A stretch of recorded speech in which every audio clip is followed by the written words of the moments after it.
Hi Pottery peeps. Going to be making Christmas trees today. If you can see up at the top of the shelf there, bring it a little closer. These are, whoops, sorry for the ride. These are 3 that I've made using this method I'm going to show you. So we're going to do the middle one. When I showed it to my students, that was their favorite. So I have Michael Harbridge, his cones that I love to work on. I used to do this with styrofoam cones, which you can do, or cardboard cones.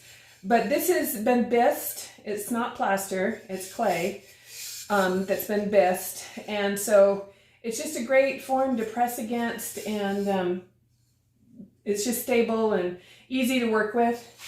One of the things that I do, take knee highs. You can wrap it with paper or plastic, but I will take a knee high over this thing. And I've been using this a lot, so I've found the more I use it, the water actually gets into the bisqueware. And so I'm actually going to do 2 of these today, just to make sure that that clay, I mean, I was able to get it off, but it was a little struggle. So that's when I decided, you know what, since I keep using these things and I'm not giving them enough time to dry out in between, I'm going to do 2 knee highs. Great use for knee highs, because who wants to wear those things? Nobody. All right, so I'm going to lower you down. All right, let's give this a try. I lost my tripod. It broke on me yesterday, so we're trying a different angle. And while I have another tripod that's coming in the mail. So I've got a slab that's 3/8 that I rolled out on my slab roller, and I've smoothed out the texture and compressed it. And what we're going to do, I'm going to roll this guy. I'm going to do it off of this. So since we're just trying to get clay on there, so I'm just going to literally roll this clay up, okay? It can be kind of intimidating to do this because clay is all floppy. I just rolled this out. So then I'm going to come in here. So let me just cut some of this out of the way so it's out of the way. So now that I've got them, I got the clay overlapping, I am going to cut all the way down. Get that out of the way, and then open it up. Grab that bit of clay there. Might have to actually work on the counter. So what I've got, let's get that out of the way because it's causing problems. Let me put some more of that. So since this clay is really wet, I am just going to, I'm not even going to score and slip it. I'm just going to roll that right onto the form.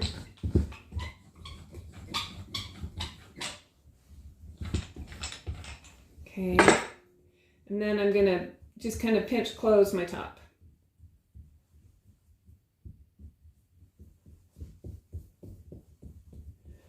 Let's see, I need to put you, I think I need to get you a little higher. Put you on some drill bits. There we go. Then, should have probably done a trial run before I got started on this. All right, so I'm going to put it on my banding wheel, and I don't actually want the clay to go down this far, so I'm just going to hold my knife and cut around. And then I'm just going to patch that little bit there. Roll it in. This is actually a really fun tree to do. And there's so many different ways you can take these trees. All right, so I just want to make sure that there.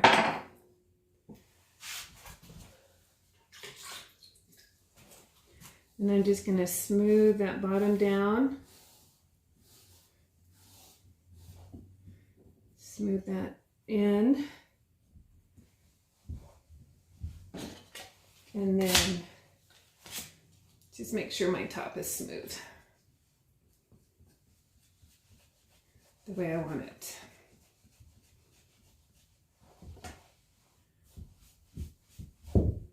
So you don't have to be too particular about getting this too smooth on here because we're going to cover all this up.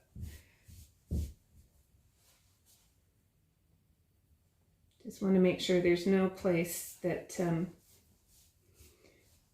it'll be open to cracking.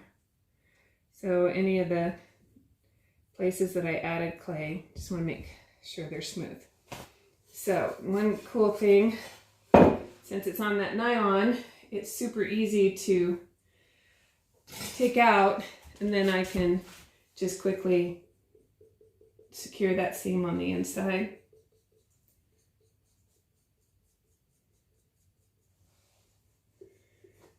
All right, now the fun begins. So I'm going to put it back on there. So what I've done, let me go ahead and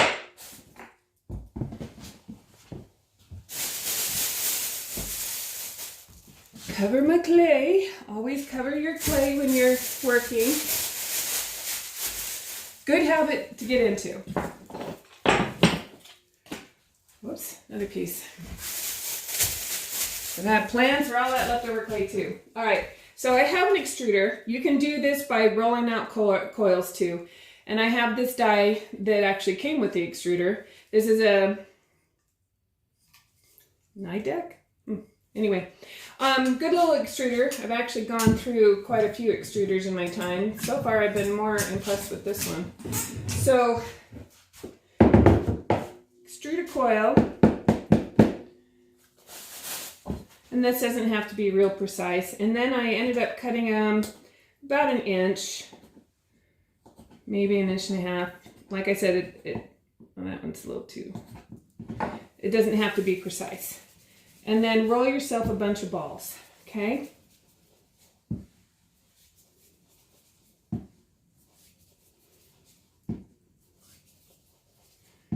So I actually extruded, and these are more oval than balls, but that's okay, it'll work. So I have a whole bag full of balls. Okay, so what we're gonna do, I actually put my bag of balls over here.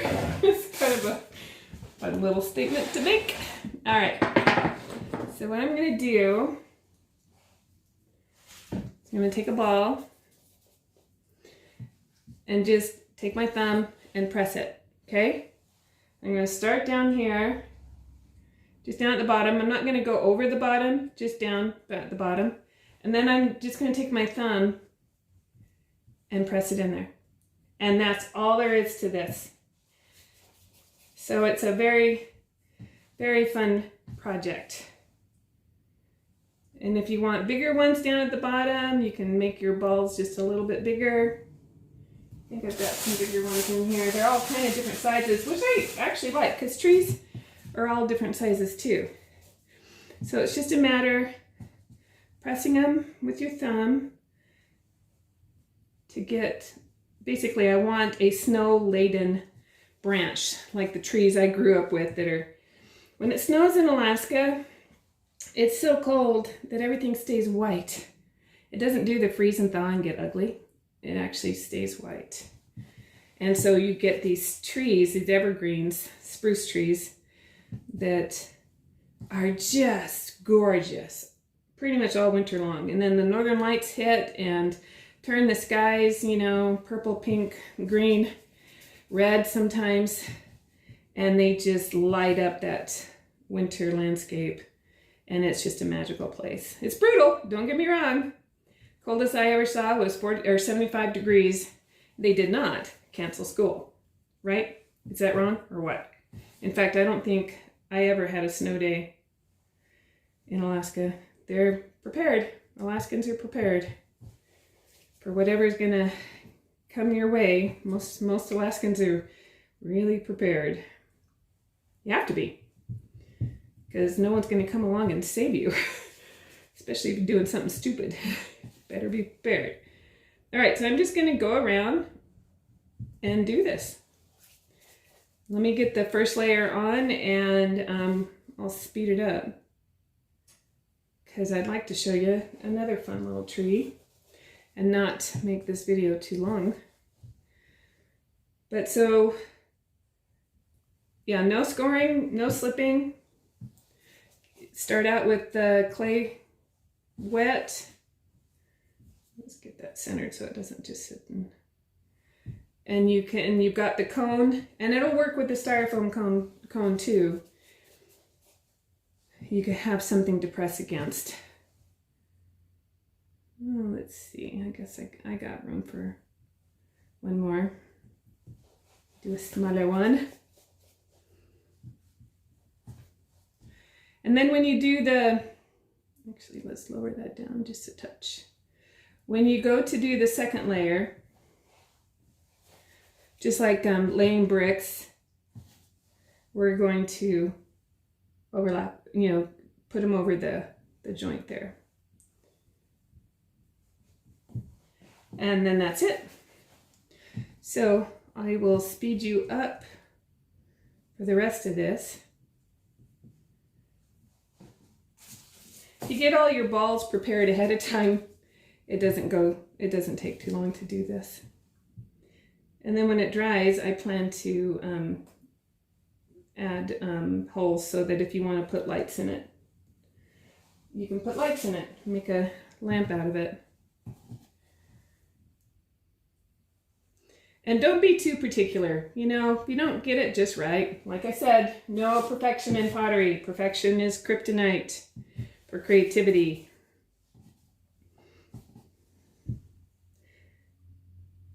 And if some of them, we're going up a cone, so eventually, some will overlap the joint.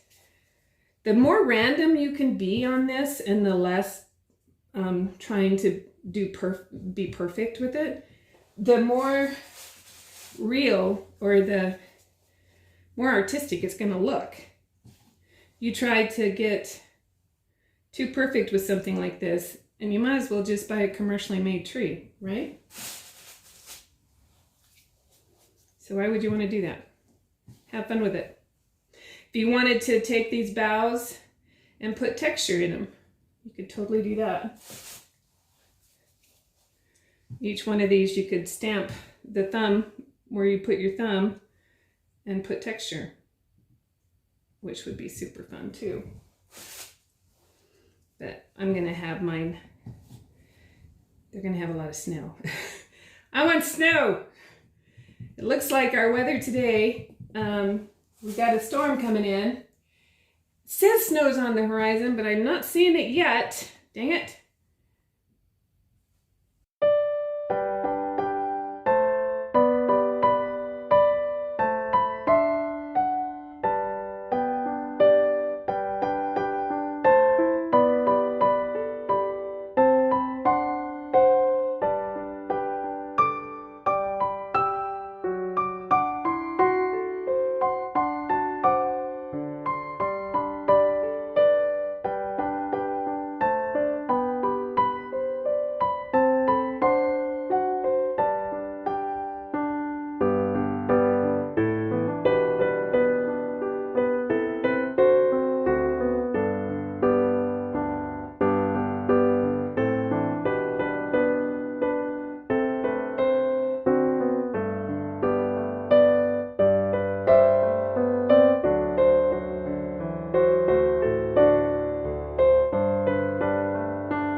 Okay, we're getting close to the top.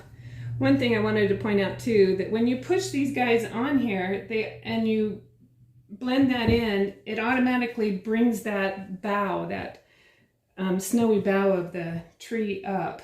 It's kind of cool. So cool. Pottery is just so cool. And then in between these boughs, that's where I'm going to drill holes. So to finish the top, you just keep going around, just like what we've been doing.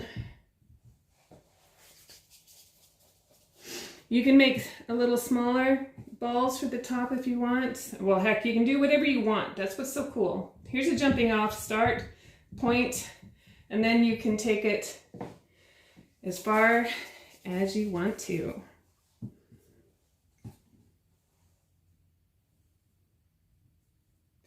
I'm actually pulling some of this clay up to the top to give me more of a pointed top.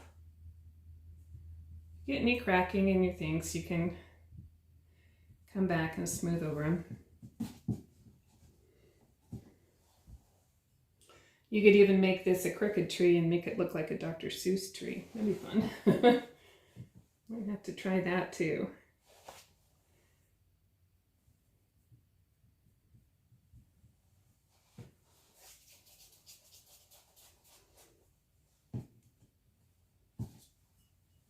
Actually, I'm just going to keep them all the same size.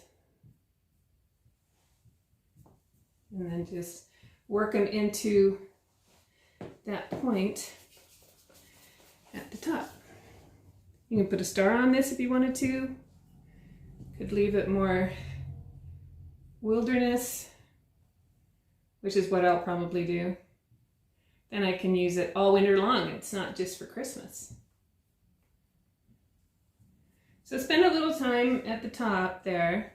Maybe do a couple of little balls that aren't quite as big. And then just smooth that top out. Just form it the way you want.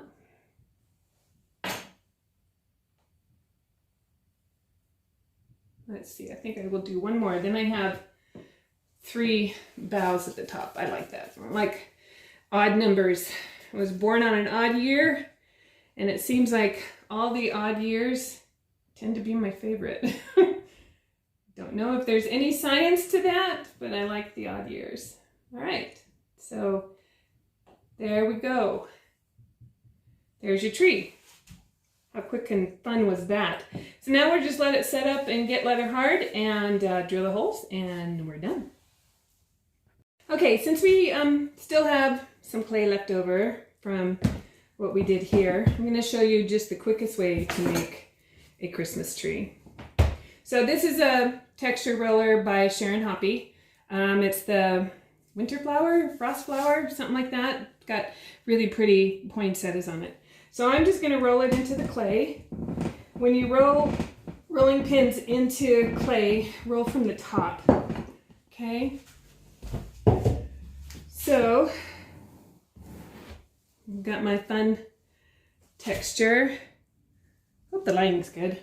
It's really weird with the lighting lately. So, back to our trusty little pattern, 6 by 6 by 6. I'm going to cut it. I'm not going to do the rounded corners. So, I'm just going to pick a spot where I like the design.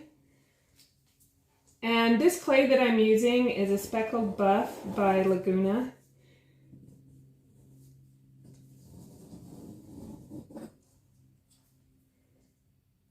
I'm just going to go straight across, just like I did with the Santas that was just recently posted.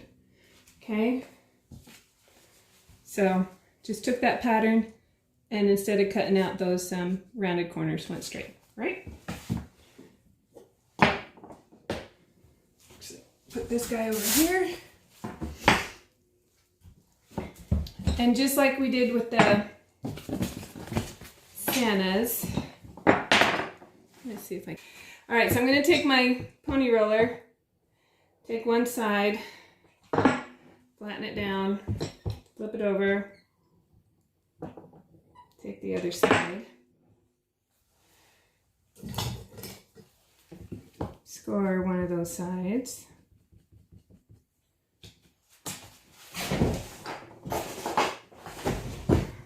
handy dandy pizzle tool. I'm going to go ahead and I'm just going to add water to this because my slip is actually for B-mix. So I'm just going to wet it down. I haven't scored this side, so I'll score this real quick. And then going to attach him. Just like we've done the ghosts, the witches, the angels, Santa Claus. We're just going to make a cone this time.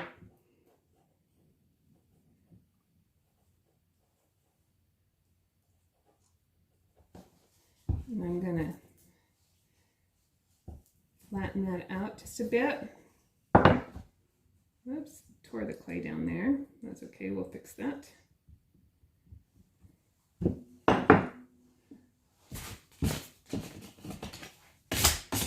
Then I'm just going to smooth this out. I need to fix where I tore that.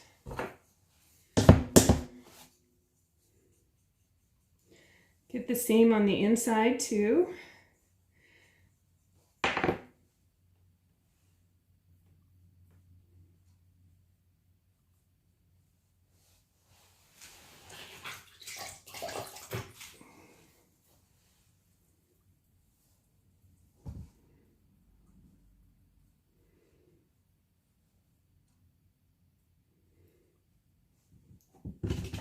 And these trees would be super simple to do with the air dry or the polymer clay. Just make sure you've got an armature like made out of tin foil or something to support it. Okay, so I did take all my texture out on this one side, but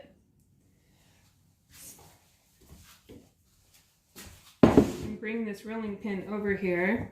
I'm not worried about matching it up, but I can roll some texture back into my tree. Okay. And then smooth that. And you basically have a Christmas tree. So you could, in fact, I just might. I did do some of these where I cut out a star. But what if we gave this tree curl? Because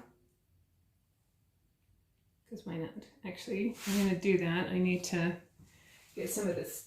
Actually, I just lost that little bit there. So it makes it easier to curl if you don't have any texture because the texture wants to crack. So take some of that texture out. Just pull this down to more of a point. Can you tell I'm a fan of the curl? I just like curls. I like curves. And then I'm just going to wiggle that and get it to just give me a little curl. Just a little tiny curl at the top. And that's your tree. And if you wanted to, you could come in later and when it's leather hard and put some holes in it. So how simple is that? So these trees, super, super simple. Okay, so that's basically it for some trees. How fun is that? Look at the texture in there. If I wanted to, it would be really fun to drill the center of the poinsettias out. So I actually might do that when I come back to drill the big guy here. So, and here's him. And I actually can take him off. If I wanted to take him off now, I could. See, he just comes right off. And I could let him set up. And then I will drill the holes later. And I use a drill. So make sure they're leather hard, and I might film that, I might not, depending on time. We're having our family Thanksgiving today, Sunday. I have Sunday, Monday, and Tuesday before surgery to do absolutely everything for Christmas. So you can imagine. Anyway, so have fun, make some trees, and can't wait to see what you do. And subscribe if you haven't subscribed. We have a lot of fun here. And like, comment. I will get to your comments. Sometimes it takes me a couple days, but I will get to your comments. And I appreciate all your comments and love seeing the pictures of what you're making. Hit me up on Instagram or Facebook and show me what you're doing. Okay? Have a great day. Bye.